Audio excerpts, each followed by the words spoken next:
Grand Rising, brethren. This is Big Judah coming to you guys from California. Before I begin, giving all praise to the Most High Yahweh. Acknowledgement to the earthly mother. Who is wisdom? Who is the Holy Spirit? Acknowledgement to Yahweh Shai. I pray the Most High blesses this lesson this evening, gives more knowledge and understanding of the events of the past, in order to understand the events that are currently happening on the earth. So we get a much better understanding of the things that are soon to come on the earth. Then we're going to continue talking about some more of these prophecies that are present and that are being fulfilled from these other books. This evening, we're going to get into second Baruch out of the Sefer. There are so many prophecies that are being fulfilled from these other books that I think it's very important that we shed light on these events and these fulfillments of scripture coming out of the other books. This is like I said, so we're going to get into this right now because as you can see, there's a 800-pound gorilla that's sitting in the corner that the vast majority of the world is ignoring. Hold on here.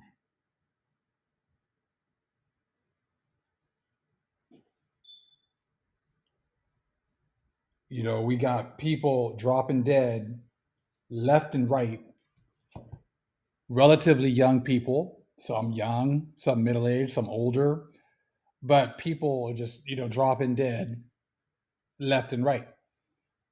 And we know that this was all part of prophecy, not only from the Bible that the churches have approved, but also from books that they have excluded from their Bible, excluded from their canonization. Because, hey, as much as they want to just ignore their history comes with a payment due. And they're that 800-pound gorilla sitting in the corner that's just kind of just sitting there smiling at everyone, just like this right here, as they sit there and make up all these excuses as to why they're not going to have to pay. I was watching a video earlier, and it's pretty hilarious because they were talking about, how over here in California, over in San Francisco, they were trying to come up with some ways to give reparations back to so-called black people. And the guy who made the video was pretty hilarious, and some of the comments were just so funny because it's always like, well, they're trying to give $5 million to people who were never slaves, and they're trying to punish people who never had slaves. California was not a slave state. California didn't have slaves. There wasn't chattel slavery here, and it's like, slavery wasn't the only thing that our people have endured. There's been all of these laws that have been set up, and I'm not going to get into that because go do your research. But there's all these laws that also kept our people from advancing, and it's always the same. They're the same arguments. Some guys like, well, I'm Irish. I should get some of that money because I've gone through this, and that. And I'm like, are you the original Irish? Are you really Irish? I said because everyone has a lot of titles right now that really they're just nothing but bywords. Trust me, we're not the only ones, the so-called black people, who have bywords, who are known by bywords. If you really think about it, everyone is a byword right now. No one really knows where they originate from. Because if you can't look at people and say, oh, this person's from this person in this area, and they've always been there. See, that's that 800-pound gorilla again in the corner. You think you know your history, and you think that we don't have one. But in actuality, you don't have a history either. These people have taken away your history. They've taken away your knowledge and understanding of who you are and in your standing in the society as well. So it's just kind of funny when you sit there and you just listen to them try to make excuses, and think that everything goes around like reparations is only about slavery. And the only thing that they did bad to us was slavery. See, after you supposedly freed us, it wasn't like everything was, you know, 50-50, hunky-dory, 100% equal. Everything was going great right after slavery. No, you guys know you can't compete. So therefore, you set up laws that kept us down for another 100 plus years. And then after supposedly with the civil rights era, you just set up laws, but you didn't always enforce them. So it said this has been a continuous process of keeping the Most High's children down the entire time. And it's funny to hear because a lot of these people still have their faith in these churches. I listened to Sister Pat, and what she said was so true. Was many of these people who you kind of thought were really smart, or they seemed really intelligent, they seemed pretty cool with you, and everything else. Like I learned quite a while ago that it's easy to be nice to you when you're on top. Even if they want to sit there and act as if they act like we're equal, they know that we're not. They know in the society that if they're not black or brown, that they're so-called white, or pretty much anything other than black and brown, that they are a little bit more above. They're on top of. They're above us. That's just the way society has set things up. And I mean, if I was them, I would feel exactly the same way, because as soon as we're born, it's just ingrained into us that us so-called black and brown people are at the bottom and everyone else is at the top. Everyone else is better. That's just how it is. Being equal has never been anything that has been pushed, and it's just, but that's, again, this is 800-pound gorilla in the corner, because you go to your churches and your churches tell you one thing. They tell you how Jesus died for everyone. We're all equal. We all have the same opportunities, but we know the society is a total opposite. So that's why this gorilla here has this. I crack up because they have some more ferocious looking 800-pound gorillas in the pictures, but I like this one because he's got that little smirk. Like, when you guys are making your excuses about, hey, well, I didn't have slaves. You pull yourself up by your bootstraps. You just see this little smirk, like you really don't believe that. You really know the truth. You really know that things haven't been fair. You really know things haven't been equal. That's why I like that little smirk that he's making, because all the things that they come up with, all their little excuses that they make to justify their actions or the actions of their ancestors, they know that that really doesn't hold any water, doesn't really hold any weight.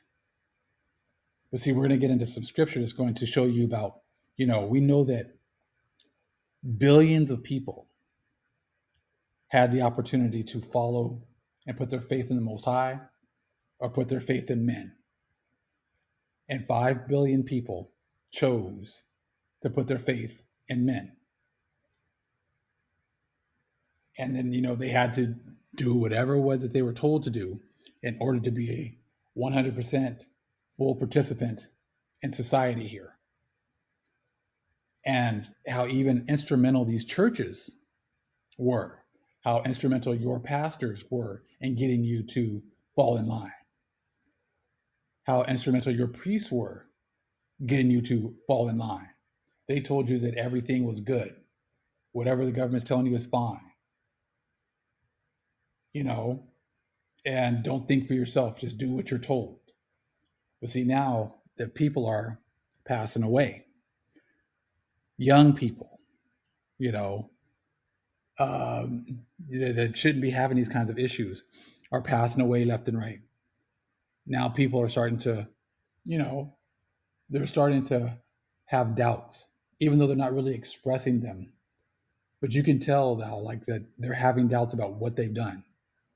They're having doubts about their pastors, having doubts about their priests, because they were, hey, they were trusting these people that to have their best interest at heart.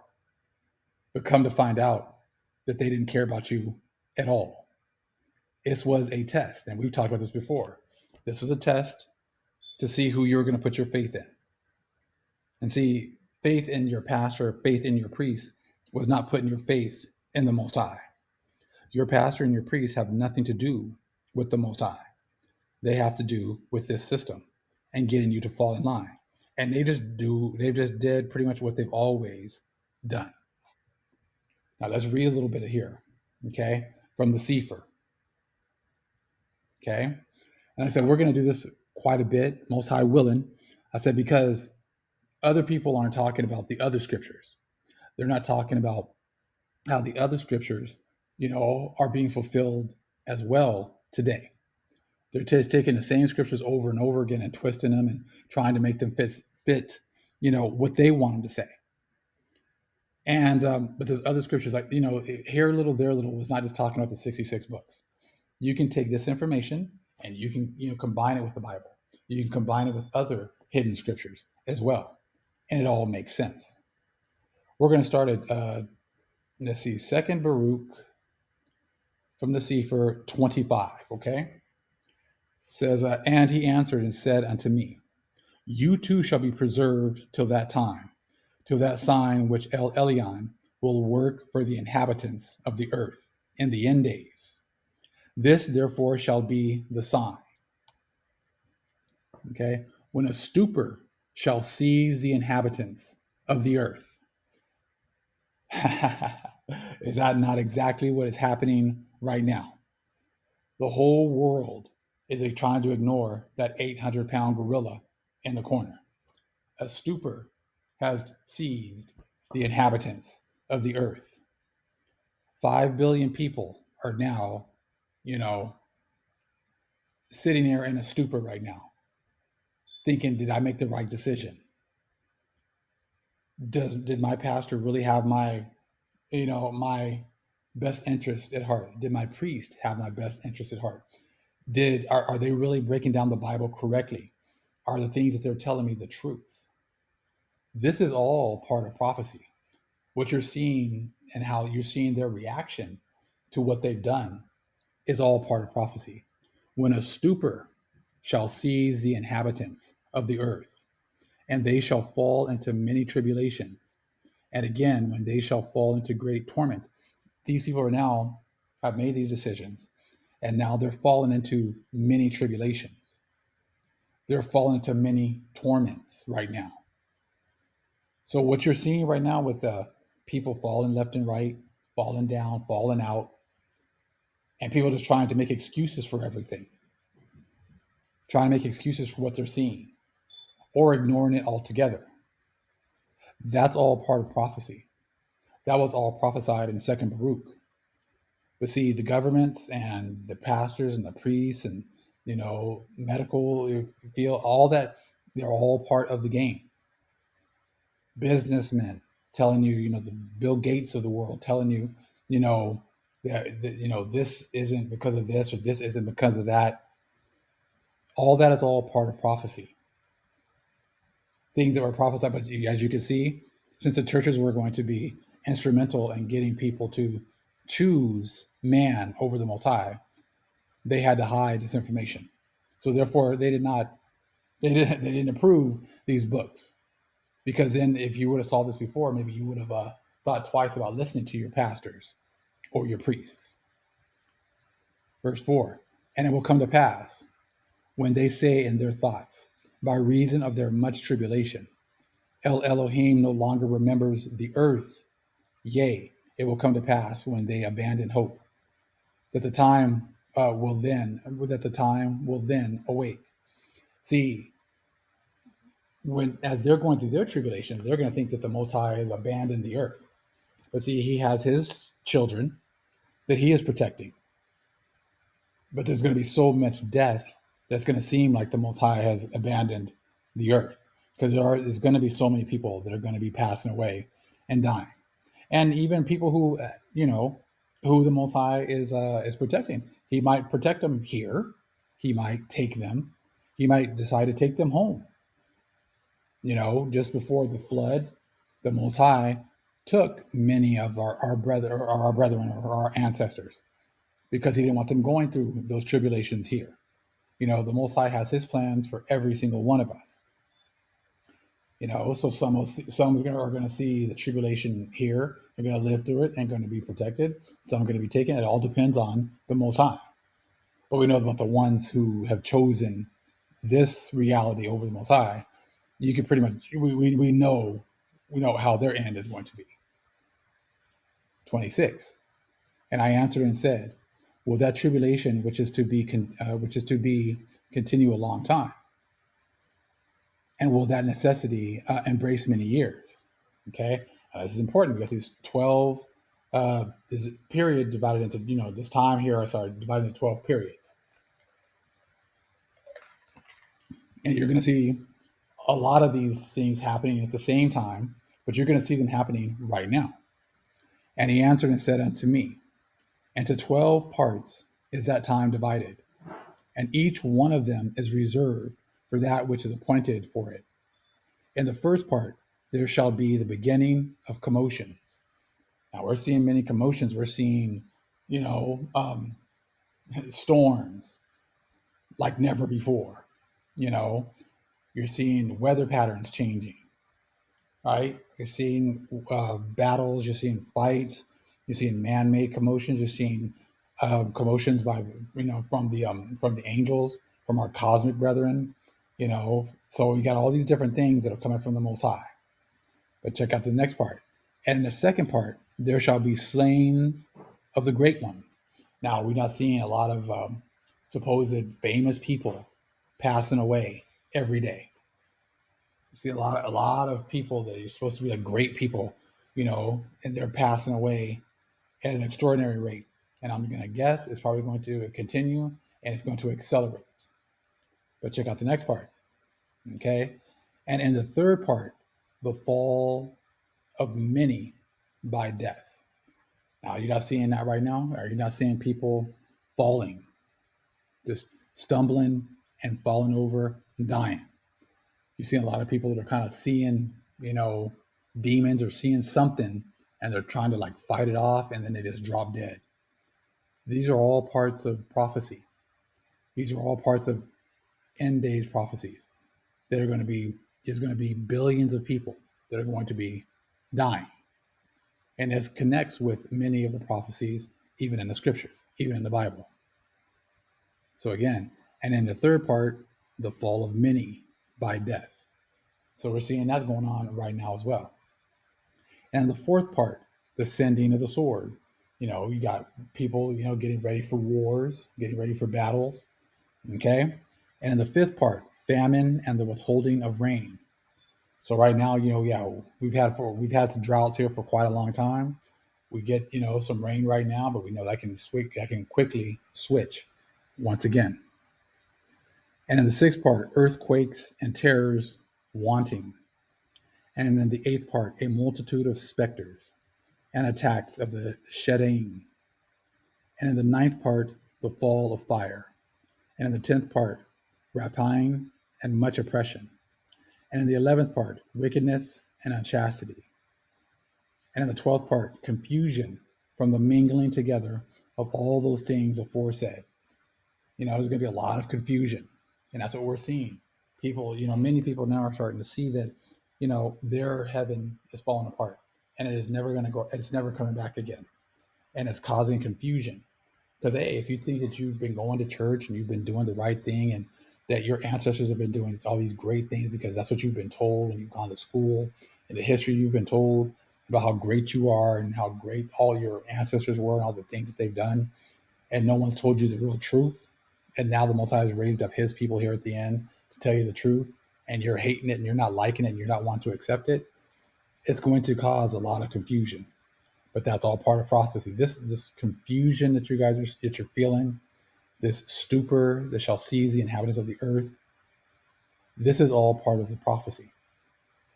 Not wanting to actually come to grips with reality, come to grips with your decision that you made over the last couple of years in order to be able to participate in this society. All these things right here are all part of prophecy. So the confusion that we see every single day is absolutely huge because, like I said, that's not something that you hear about from the churches. You don't hear the churches talking about how the churches are going to be the cause of much confusion, and that's a huge part of prophecy. Of course, they're not going to want you to put two and two together that the churches are the ones, that have been confusing you.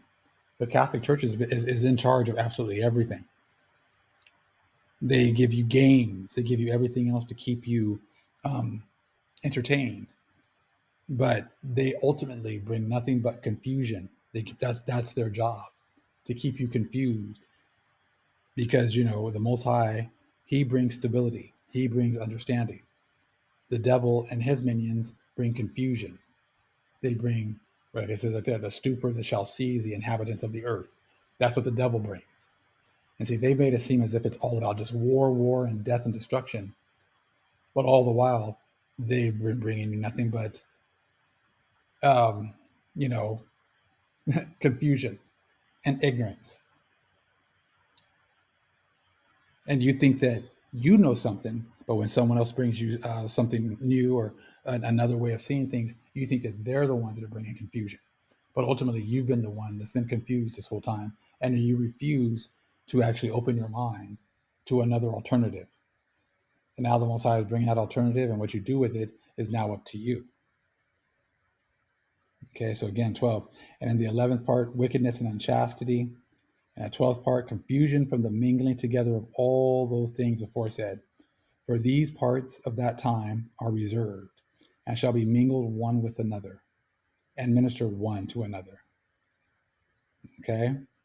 For some shall leave out some of their own, and receive in its stead from others, and some complete their own, okay, and that of others, so that those may not understand who are upon the earth in those days, that this is the consummation of the times. See, it's on purpose. So you're not going to understand that this is the consummation of times. You're going to think, oh well, this everything's okay because I I haven't gotten raptured yet. I'm going to get raptured soon, so I don't need to know all this information. I don't need to know this. All I got to do is say Jesus, and I'm going to get raptured away. So therefore, you know, I'm not confused. I know everything. You really think you know everything, huh? Like I said, now you're starting to see why all these churches have been set up, because they've been set up to confuse you, because that is all part of prophecy. You think that all prophecy is just about the war in Ukraine, the war with Russia, the war with NATO. That's why every day I'm looking at all these guys in their videos. Oh, yesterday was supposed to have been the big thing, and now today's supposed to be the big thing, and now tomorrow's going to be the big thing, and China is going to have 2 weeks of drills about they're going to do military drills for 2 weeks. So you guys need another 2 weeks of drills, another 2 weeks to get ready for Taiwan. You guys are just doing nothing but drilling all the time. Because see, you're pushing. That's what you keep pushing as far as prophecy is concerned. But these other books are showing you that it's not that. It's the confusion that the churches and the society have brought. That is a huge part of prophecy, because you're going to, at the end, you're not going to realize, because you're going to be so ignorant because you have no understanding, that we're at the consummation of the times, and you're going to be totally left behind. So when the Most High executes His plan, you're going to be stuck there and have no understanding about anything and why things are happening the way that they are. So look at 28. Nevertheless, whosoever understands shall then be wise. And that makes that connection again with 2 Ezra 14, how the Most High gives the wise more books and more understanding at the end, gives them that exoteric understanding at the end. They will not be stuck. They won't be stuck just looking at newscasts every day, look at the same stories all the time, talking about Russia and Ukraine and the United States and NATO every day, thinking that that's all prophecy is. Thinking that prophecy is Ish and Iran. How many times is Ish going to attack Syria and blow up Damascus and destroy this base and destroy that base? And then they do nothing back. How many times is that going to continue to happen? They do that so you'll never realize that they've been confusing you this whole time, and that all these events are now coming together, and at the end is right at your doorstep. Okay, a little bit bigger here, because if there's some people who can't really see it too well, they can check it. I can pause it right here and read it for themselves again. But like I said, got that 800-pound gorilla right there in the corner. When I see another video talking about, you know, United States launched some more of their AWACS, or launched some more of their planes up, or they're about to do this, They're out to do that. You just got that little smirk in the corner because, like, yeah, that's all the prophecy, huh? That's all the prophecy there is, huh? There's nothing else going on, right? That's all there is. 800-pound gorilla just over there laughing in the corner because they're continuing to lie to you about absolutely everything. And how long before you actually start to think for yourself and realize that you're having the wool pulled over your eyes and that you're being lied to about absolutely everything. All praise is to the Most High Yahweh. Acknowledgement to the earthly mother. Who is wisdom? Who is the Holy Spirit? Acknowledgement to Yahweh Shai. Shalom.